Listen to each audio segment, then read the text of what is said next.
warahmatullahi wabarakatuh. Salam bahagia, salam sejahtera, salam penulisan daripada akademipenulis.com. Menyambung perbincangan mengenai apa yang akan tuan-tuan dan puan perolehi melalui bengkel penulis super. Penulisan meliputi 3 peringkat untuk menghasilkan sebuah karya yang terbaik. Peringkat yang pertama adalah yang dikatakan sebagai peringkat pra-penulisan. Apakah itu pra-penulisan? Pra-penulisan adalah peringkat di mana seseorang pengarang merancang penulisan yang akan ditulis. Tuan-tuan dan puan-puan, kebanyakan pengarang apabila mereka ingin berkarya, menghasilkan tulisan mereka, mereka hanya terus menulis. Tulisan mereka berdasarkan kepada apa yang ada pada diri mereka, apa yang ada di library mereka, apa yang ada di atas meja mereka. Ini yang mana mereka alihkan ke dalam bentuk penulisan tanpa terlebih dahulu merancang apakah konsep, apakah sasaran, apakah yang mereka ingin bawa dalam penulisan mereka. Di peringkat pra-penulisan, seharusnya seorang pengarang, mereka terlebih dahulu mengenal pasti apa yang dikatakan sebagai 5W dan 1H. Apakah 5W 1H itu? W yang pertama adalah who. Seorang pengarang sebelum menulis sebuah buku, menulis sebuah penulisan, pertama sekali mereka perlu mendefinisikan siapakah pembaca karya mereka itu.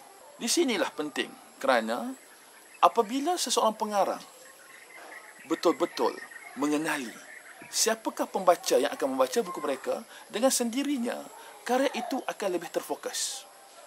Dalam penulisan, seharusnya penulis menulis apa yang orang ingin tahu dan bukan menulis apa yang mereka mahu.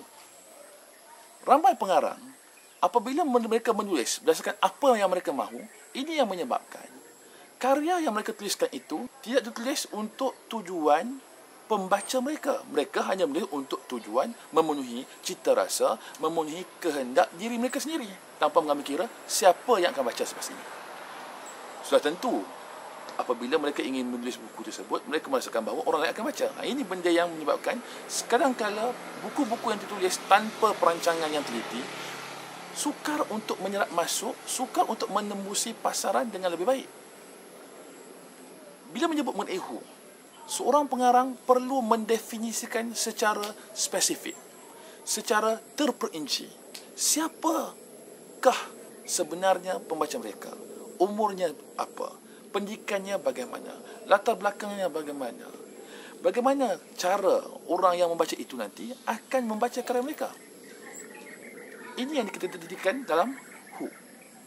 Kemudian what, apakah masalah yang dihadapi oleh pembaca yang sebegini.